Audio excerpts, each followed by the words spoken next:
Muy buenos días a todos ustedes. Mis primeras palabras han de ser también, que van a ser muy cortas, para manifestarles y además de forma explícita, pues dos estados de ánimo que, si me permiten, son conceptual y epistemológicamente distintos, pero afectivamente muy próximos. Mi satisfacción por encontrarme en esta casa y mi agradecimiento a los organizadores por contar con mi presencia en este acto de apertura. En primer lugar, mi agradecimiento a quienes lo hacen posible y, en primer término, al director del Centro de Estudios Políticos y Constitucionales, mi buen amigo, el profesor Benigno Pendas. Un jurista, como dice la Constitución respecto a los magistrados del Tribunal Constitucional, de reconocido prestigio,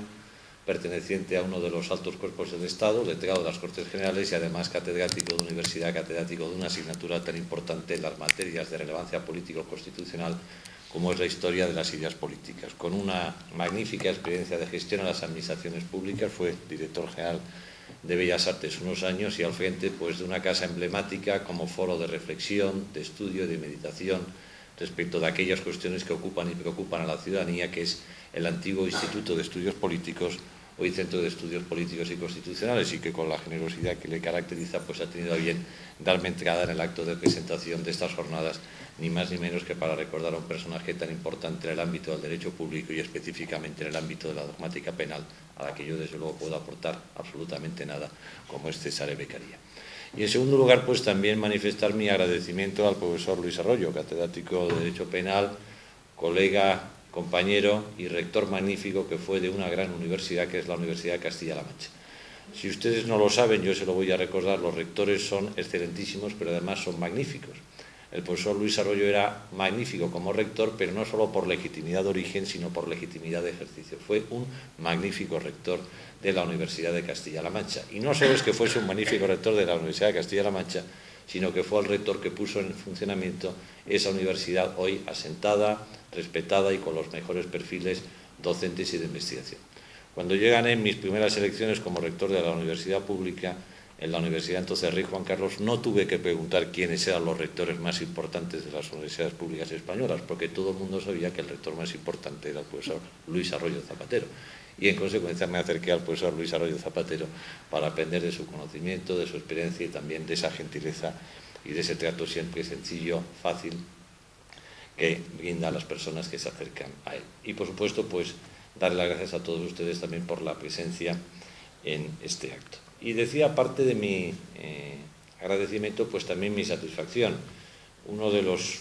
épocas más queridas fue en mi tiempo en que pasé por esta casa, lo comentaba de forma implícita al director del curso, como su director, creo que desde el año 2002 o del 2000 al 2006, como su director de estudios ya el Centro de Estudios Políticos Constitucionales, en este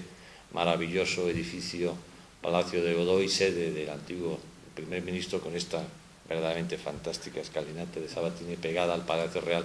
y sitio de referencia y de estudio presidido siempre por la pluralidad académica y la pluralidad ideológica. Yo soy catedrático de Derecho Constitucional y en consecuencia poco o nada les puedo decir del personaje de Cesare Beccaria, pero si me permite les voy a apuntar simplemente tres consideraciones. En primer lugar, yo creo, y lo decía el profesor Benigno Pendas, recordando un poco lo que eran los planteamientos dogmáticos y político-constitucionales,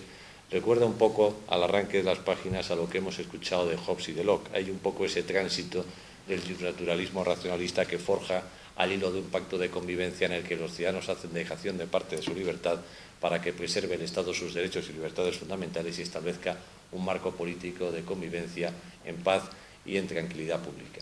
En segundo lugar, y se señalaba también muy bien, Cesare Beccaria es un hijo de la Ilustración, de lo que es el Aufklärung, y no es una casualidad que respecto de la Ilustración hubiese sido en su momento el antiguo Instituto de Estudios Políticos, hoy este Centro de Estudios Políticos y Constitucionales, el que publicase un librito en los años 60 o 70 de von Wisse, La cultura de la Ilustración. Digo que no es una casualidad porque el antiguo Instituto de Estudios Políticos, hoy Centro de Estudios Políticos y Constitucionales, siempre ha estado cercano, próximo, inmediato, con una gran sensibilidad en aquellas materias de especial incidencia. Y buena prueba de ello es, yo no tengo este libro que compró el profesor Benigno Pendas cuando era joven, pero sí tengo de mi época de estudiante el libro de von Wisse de la cultura de la Ilustración, por supuesto publicado donde en el antiguo Instituto de Estudios Políticos, hoy Centro de Estudios Políticos y Constitucionales. O sea que Luis no has podido encontrar mejor foro para realizar las jornadas sobre Cesare Beccaria. Y en tercer lugar, Beccaria es un personaje en el mejor sentido del término del Renacimiento. Comentaba el profesor Pisani un momento antes de perfiles poliédricos. Es un penalista sin duda de reconocimiento indubitado. Buena prueba de ello es que estamos celebrando los 250 años de la publicación de su célebre tratado, pero al mismo tiempo es una persona con una extraordinaria y muy sólida formación económica. Recordamos que hace muy poco tiempo había personas en su época que pensaban que Beccaria, por encima de otras consideraciones filosóficas o penalistas, era sobre todo un economista, y creo que recordaba el profesor Pisani que incluso un economista tan sobresaliente como Schumpeter apostillaba que Beccaria era un gran economista. Era al mismo tiempo un buen sociólogo, era un estudioso de las materias políticas y además escribía, si me permiten, como los ángeles de la Ilustración, secularizados, pero también como los ángeles. Sobre lo que van a ser las reflexiones de dogmática penal y terminado, poco les puedo decir porque ya les digo que mis conocimientos se circunscriben al ámbito del derecho constitucional, pero sí decirlos que creo que tienen una pléyade de profesores verdaderamente espectacular. Lo señalaba hace un momento el director del centro, el profesor Pisani, que creo que es quien va a arrancar la celebración de estos cursos, el profesor García Ramírez, que además viene de la Universidad Nacional Autónoma de México, mi buen amigo Gonzalo Quintero, que está estudiando como siempre, que hacía tiempo que no veía y me alegro mucho de volver a reencontrarlo, la profesora Marta Llorente, catedrática de Historia del Derecho, Víctor Moreno Catena, catedrático de Derecho Procesal de la Universidad Carlos III. Yo creo que un elenco de profesores verdaderamente de primerísimo nivel. No está de moda hablar de la Constitución Española de 1978, pero yo lo voy a hacer. La Constitución Española de 1978 plasma algunos artículos que en el sentido de la modernidad nos retrotraen a lo que pudo ser el esbozo de las primeras ideas ilustradas de Beccaria respecto al tratamiento de los delitos y de las penas. La invocación explícita del principio de legalidad penal en el artículo 25.1 de la Constitución. La referencia indubitada en el apartado segundo del artículo 25 a que las penas, además de ese carácter reparador del daño causado, tienen que tener una finalidad de ser capaces de reintegrarse en la sociedad civil. La prohibición de las torturas y de las penas degradantes que consagra el artículo 15 de la Constitución. Y también, aunque matizada, esa erradicación de la pena de muerte, salvo los casos en que nos encontramos en situaciones bélicas que plasma el artículo 15 de la Constitución, yo creo que recogen todo este acervo que arranca de los años de la Ilustración, que se plasma en el ámbito de las preocupaciones de la dogmática penal y política o criminológica de aquellos años en César de Beccaria, que transita a la modernidad y que se recoge pues, en una Constitución que afianza lo mejor de lo que es el Estado liberal de derecho, la democracia constitucional, la democracia participativa, aquella que respeta los principios y derechos, libertades y fundamentales de los ciudadanos y que prescribe el principio de separación de poderes, principio de legalidad penal, principio de proporcionalidad de las penas, prohibición de las torturas, de los tratos inhumanos, afirmación en última instancia de la persona del hombre y de la dignidad de la persona.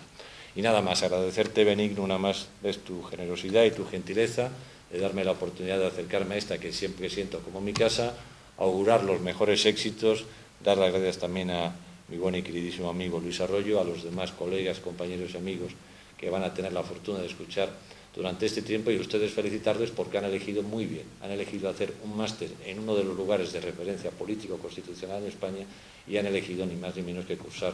un curso específico sobre un personaje de tanta relevancia y de tanta significación y actualidad como es César Beccaria. Muchísimas gracias y los mejores éxitos y augurios.